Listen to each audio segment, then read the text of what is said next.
Ben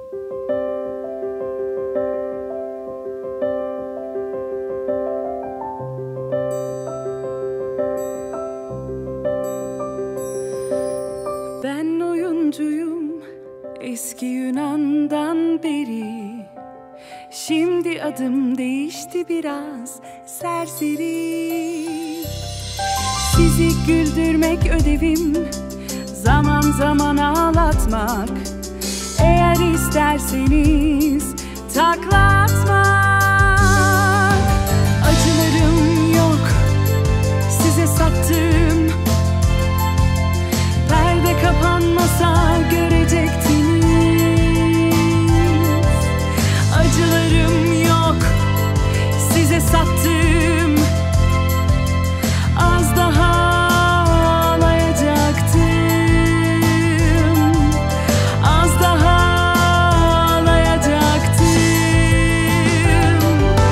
Ben palyaçoyum, kralım, Hamlet'im. Ben sizinle başladım, sizle varım. Ben palyaçoyum, kralım, Hamlet'im. Ben sizinle başladım, sizle varım. Acılarım yok, size sattım. Perde kapanmasa görecektiniz. Acılarım yok, size sattım. Az daha ağlayacaktım. Az daha ağlayacaktım. Ben palyaçoyum, kralım, Hamlet'im. Ben sizinle başladım, sizle varım.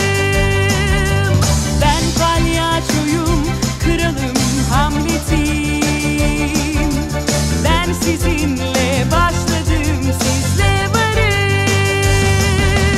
Ben oyuncuyum, ben oyuncuyum, ben oyuncuyum.